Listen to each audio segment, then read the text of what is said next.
Hello and welcome students, আশা করি তোমরা সকলেই খুব ভালো আছো। জ্ঞানজ্যোতি কোচিং সেন্টার পক্ষ থেকে তোমাদের সবাইকে আরো একবার স্বাগত।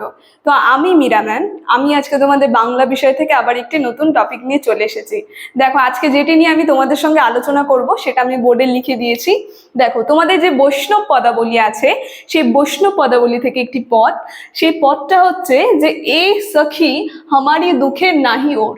ঠিক আছে, তো এই যে পদটা আছে, এই পদটা নিয়ে আমি আলোচনা করব। ঠিক আছে, আলোচনাটি শুরু করার পূর্বে তোমাদের ছোট্ট করে একটা ইনফরমেশন দিয়ে দিই। দেখো, বোর্ডের কর্নারে তোমরা দুটো নাম্বার দেখতে পাচ্ছ।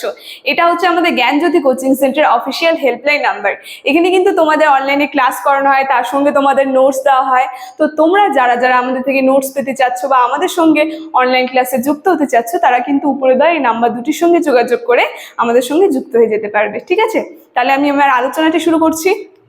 দেখো, এই যে পদটা যে আছে, তো এই পদটা থেকে তোমাদের কিভাবে প্রশ্ন আসে সেটা কিন্তু আমি লিখে দিয়েছি। ঠিক আছে, তোমাদের পরীক্ষায় এইভাবে আসবে, এই পদটা তুলে দেবে, যে কোনো একটি পদ, সেই পদটা তুলে দেবে এবং বলবে এটি কোন পর্যায়ের পদ আর কার রচনা, আর পদটির ভাব সংক্ষেপ এবং কাব্য মূল্যায়ন করো, এইভাবে কিন্তু বলে দেবে। ঠিক আছে, দেখো এই যে পদটা আছে, এ সখী হামারি দুঃখের নাহি ওর, তো এই পদটা যদি বলি, এই পদটা হচ্ছে মাথুর পর্যায়ের পদ। ঠিক আছে, আর এই পদটা যিনি রচনা করেছেন, দেখো আমি লিখে দিয়েছি, বৈষ্ণব কবি বিদ্যাপতির রচিত একটি পদ।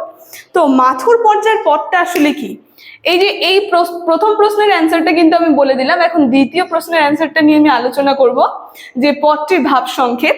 তো আলোচনাটি শুরু করার পূর্বে প্রথমে একটু বলে দিই যে মাথুর পর্যায়ের পদটা কি। মাথুর পর্যায়ের পদ অর্থাৎ যে ভগবান শ্রীকৃষ্ণ যিনি আছেন, তিনি হচ্ছে রাধাকে ছেড়ে কি করেছিলেন, তিনি রাধাকে ছেড়ে যে কংসকে বধ করার জন্য মথুরায় চলে গিয়েছিলেন, এটা আমরা শুনেছি। তো সেই সময় যে রাধার বিরহ, সেই বিরহের কথা কিন্তু এই পদটার মধ্যে দিয়ে ফুটে আসে। রাধা তার বিরহ, তার যে প্রিয় সখীরা আছে, সেই সখীদের সঙ্গে আলোচনা করছে এই পদটার মধ্যে দিয়ে। ঠিক আছে, তো সেটা আমরা দেখবো। দেখো, এখন লাস্ট যে কোশ্চেনটা আছে, এটার অ্যান্সারটা আমি তোমাদেরকে মুখে বলছি, তোমরা একটু খাতার পেন বের করে সেটা লিখবে। ঠিক আছে, দেখো তোমরা যেটা লিখবে সেটা হচ্ছে এই পদটির ভাব সংক্ষেপ এবং কাব্য মূল্যায়ন নিয়ে যদি আমি আলোচনা করি, এর মধ্যে বলেছে যে প্রাণাধিক প্রিয় সখীর কাছে বিরহে রাধিকা এবং তার বিরহ বেদনার কাহিনী নিবেদন করছে। মানে তার যে প্রিয় সখীরা আছে, সেই প্রিয় সখীদের কাছে নিজের যে বিরহ, কৃষ্ণকে ছাড়া যে তিনি কত দুঃখে আছেন, সেটা তিনি নিবেদন করছে। বলেছে যে কৃষ্ণ দীর্ঘদিন ধরে বৃন্দাবন অন্ধকার করে মথুরায় চলে গেছেন। তো অনেকদিন ধরে তিনি মথুরায় নেই, এই বৃন্দাবনকে অন্ধকার, কৃষ্ণকে ছাড়া এই বৃন্দাবন কি হয়েছে, অন্ধকার হয়ে গিয়েছে। তো তেমনই বলেছেন, তার ফলে রাধার জীবনে দেখা দিচ্ছে সীমাহীন বিরহ, মানে বিরহ বলতে দুঃখ। তো এই যে কৃষ্ণকে ছাড়া রাধার কি হয়েছে, জীবনটা খুব দুঃখে ভরে গেছে। তাই বলছে পূর্ণ বর্ষাকাল ভাদ্র মাস রাধার গৃহমন্দির শূন্য। রাধার যে গৃহমন্দির রয়েছে, সেই গৃহমন্দির কিন্তু শূন্য হয়ে আছে। অর্থাৎ তার যে ভগবান, সে হচ্ছে কৃষ্ণ, কৃষ্ণকে তিনি ভগবান মনে করেন, সেই ভগবান নেই। তাই বলছে তার গৃহ যে মন্দির আছে, সেই গৃহমন্দির কিন্তু শূন্য হয়ে গেছে। আকাশে মেঘে ঢাকা, সর্বদা মেঘের গুরু গুরু গর্জন। মেঘে কি হয়ে গেছে, মেঘে আকাশটা ঢাকা পড়ে গেছে, বলতে নিজের যে অন্তরের হৃদয়ের যে বেদনা, বিরহ, এগুলোর মাধ্যমে তিনি কিন্তু বোঝাচ্ছেন। বলেছেন যে সর্বদা মেঘের গুরু গুরু গর্জন, পৃথিবীর ধারার স্নাত, আর কিন্তু শ্রী রাধিকার প্রিয়তম কাছে নেই, হয়েছেন সুদৃঢ় প্রবাসী। এই যে এই সমস্ত কিছু ঘটছে, এগুলো কি কারণে, যে কৃষ্ণ হচ্ছে রাধিকার কাছে নেই, সেগুলোই এর মধ্যে কিন্তু প্রকাশ হচ্ছে। তারপরে বলেছে কামদেবের বাণে এই দেহ আজ জর্জর, মানে কামদেবের বাণ লেগেছে তার জীবনে, তাই বলেছে তার দেহ আজকে কি জর্জরিত, দুঃখে।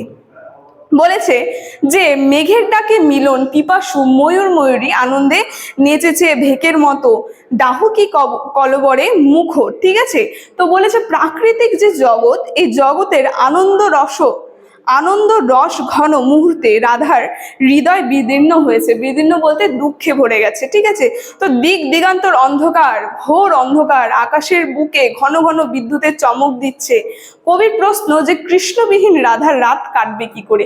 এই পত্রের মধ্যে দিয়ে তিনি প্রশ্ন তুলে ধরেছে যে কৃষ্ণকে ছাড়া এই রাধার এই রাতটা, আজকে যে এরকম অবস্থা, প্রাকৃতিক অবস্থা যে এরকম, তো এই রাতটা কি করে কাটবে, এরকম ঘন মেঘ বিদ্যুৎ ডাকছে, তো রাধা কি করে থাকতে পারবে। ঠিক আছে, কি করে রাতটা তার কাটবে।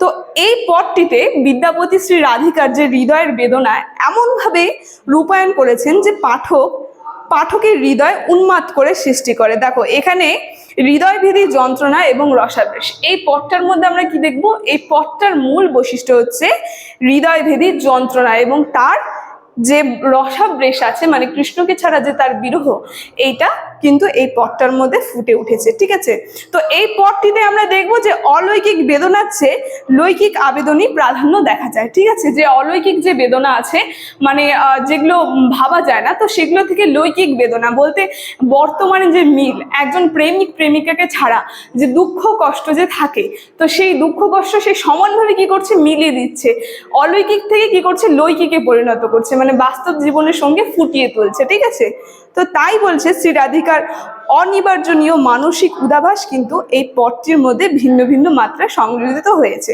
তো সবারই ঐশ্বর্যে এবং ভাবের মাধুর্যে পটটি সার্থক। ঠিক আছে, তো আজকের এই যে পটটা, এই পটটা থেকে আমরা বুঝতে পারলাম যে এখানে রাধারানীর বিরহের কথা তুলে ধরা হয়েছে। ঠিক আছে, তো এই পটটা থেকে আলোচনা আজকে আমার এতটুকুনি ছিল।